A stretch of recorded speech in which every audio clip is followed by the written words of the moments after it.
अस्सलाम वालेकुम। आज का हमारा टॉपिक है कि सबसे ज्यादा पावरफुल स्ट्रिंग कौन सी होती है। डबल स्ट्रिंग में ज्यादा पावर मिलती है या फिर सिंगल स्ट्रिंग ही आपको यूज करनी चाहिए। तो इसमें कुछ फैक्टर्स हैं जिनको इंतहाई जरूरी हैं, जो कि आपको इन माइंड रखने चाहिए कि इन चीजों का आपने ख्याल लाजमी रखना है। अदरवाइज आपको प्रॉपर जो है पूरी पावर नहीं मिल पाएगी। अगर आप चाहते हैं कि आपके सोलर पैनल्स कम हैं, आप 6 या 8 सोलर पैनल लगा रहे हैं, तो आपको एक सिंगल स्ट्रिंग ही बनानी चाहिए। अगर आपके पास पैनल ज्यादा है तो फिर आपको डबल स्ट्रिंग बनानी चाहिए। लेकिन फिर उसमें यह है कि अगर आप डबल स्ट्रिंग लगा रहे हैं तो आपके पास कम से कम भी 12 पैनल या इससे ज्यादा होने चाहिए। 12, 14 या फिर 16 पैनल होने चाहिए या फिर 18 पैनल तक होने चाहिए, तो फिर आप डबल स्ट्रिंग बनाएं। अदरवाइज आपके पास अगर 10-11 पैनल्स हैं तो फिर आप डबल स्ट्रिंग हरगिज ना बनाएं, नहीं तो आपको पावर पूरी नहीं मिलेगी।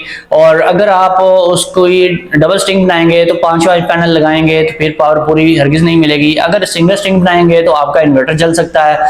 तो इसी तरह से अगर आप सिंगल स्ट्रिंग बना रहे हैं, उसमें मिनिमम अगर आप 4 पैनल लगाते हैं, 3 या 4 पैनल किसी इन्वर्टर के साथ लगा देते हैं, तो आपको परफॉर्मेंस अच्छी हरगिज नहीं मिलेगी। आपका जो इन्वर्टर है सुबह जल्दी स्टार्ट नहीं होगा और शाम को भी देर तक वो नहीं चलेगा, और शाम को जल्दी वापडा को उठा लेगा और वापडा पे शिफ्ट हो जाएगा और आपको ज्यादा बेनिफिट नहीं मिल सकता। इसी तरह से जब आपने एक सिंगल स्ट्रिंग लगानी है तो आपके पास मिनिमम 6 पैनल होने चाहिए। अगर आपको अच्छा रिजल्ट चाहिए, 6 पैनल हो, 7 हो, 8 हो या फिर 9 पैनल हो, तो एक स्ट्रिंग बनाएं। अगर आपके पास पैनल ज्यादा हैं तो फिर कम से कम 12 पैनल हो तो फिर आप 2 स्ट्रिंग्स बनाएं। आपको मैक्सिमम परफॉर्मेंस मिलेगी और आपकी जो सोलर जनरेशन है वो बहुत अच्छी मिलेगी आपको।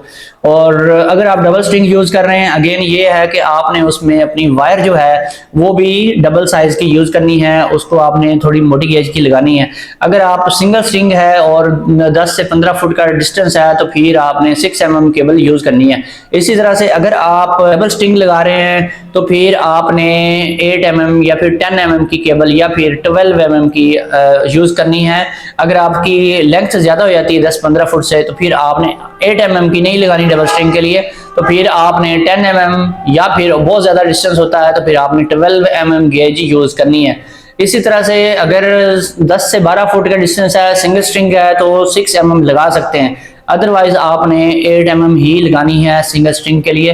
क्योंकि पाकिस्तान में एक और प्रॉब्लम भी है कि जब हम केबल परचेज करते हैं, एक तो वो प्योर कॉपर नहीं होती, 99% कॉपर नहीं होती, और दूसरी वजह यह है कि गेजेस जो हैं वो पूरी नहीं मिलती।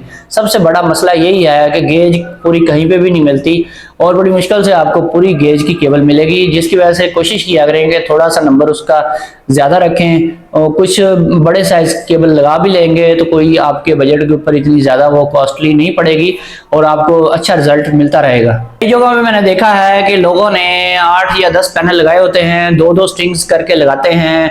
यानी कि अगर 8 पैनल हैं उनके पास, मैंने ये भी देखा है कि फिर भी वो 4-4 पैनल की 2 स्ट्रिंग्स लगाते हैं। वो समझते हैं कि इस तरह से हमारा इन्वर्टर जो है वो सेफ रहेगा, वो कूल रहेगा। तो ये बहुत बड़ी बेवकूफ़ी है।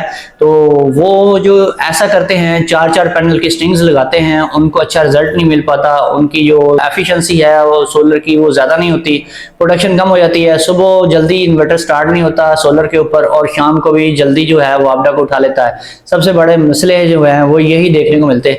अगर आप ओल्ड जो इन्वर्टर होते थे जिनमें पीडब्ल्यूएम चार्ज कंट्रोलर है वो आप यूज़ कर रहे हैं, तो फिर भी आपको इतना अच्छा रिजल्ट नहीं मिलता। और आप कोशिश करें कि आप नई टेक्नोलॉजी के एमपीपीटी चार्ज कंट्रोलर वाले इन्वर्टर ही यूज़ करें। पुराने इन्वर्टर्स सस्ते ज़रूर मिल जाते हैं, लेकिन वो छोटा मोटा लोड चलाने के लिए अगर यूज़ कर रहे हैं तो फिर तो बहुत अच्छा है। लेकिन अगर आप उसके ऊपर एसी चलाते हैं और घर का सारा लोड भी डाला होता है और आप चाहते हैं कि वो पीडब्ल्यूएम चार्ज कंट्रोलर वाला जो इन्वर्टर है वही आपको 6 या 8 पैनल के साथ बहुत अच्छा रिजल्ट प्रोवाइड कर देगा, ऐसा हरगिज नहीं होता। उससे आपकी जो पावर है बहुत ज़्यादा लॉस होती है, उसमें आपको जो पावर पूरी नहीं मिलती, उसमें लॉसेस बहुत ज़्यादा होते हैं। इसलिए ऐसा सिस्टम आप कभी भी यूज़ ना करें, क्योंकि जब उसमें पैरेलल में पैनल लगाए जाते हैं तो उसमें बहुत ज़्यादा मोटी गेजेस की केबल्स भी यूज़ करनी पड़ती हैं। और जो इन्वर्टर पुराने होते थे उनमें एमपीपीटी चार्ज कंट्रोलर की कैपेसिटी भी बहुत थोड़ी होती थी। जो 6 किलोवाट या 5 किलोवाट के इन्वर्टर आते थे उनमें हम मैक्सिमम 2200 वाट से ज़्यादा पावर ले नहीं सकते थे, जो ओल्ड मॉडल थे आज से 6-7 साल पुराने। इसी तरह से जो उसमें 3 किलोवाट के सिस्टम थे उसमें 1200 वाट से ज़्यादा पावर हमें मिलती नहीं थी। थी। और इसी तरह से जो उसमें छोटे सिस्टम थे जो कि सिंगल बैटरी वाले थे, उसमें हमें 600 या 800 वाट से ज़्यादा पावर मिलती नहीं थी। आजकल जो लेटेस्ट टेक्नोलॉजी के इन्वर्टर्स हैं, इनमें एमपीपीटी चार्ज कंट्रोल बहुत ज़बरदस्त किस्म का होता है, इससे आपको उससे कई गुना ज़्यादा पावर मिलती है। इसलिए इन्वर्टर हमेशा आपका अच्छे से अच्छा होना चाहिए ताकि आपको एक मैक्सिमम अच्छा रिजल्ट मिल सके।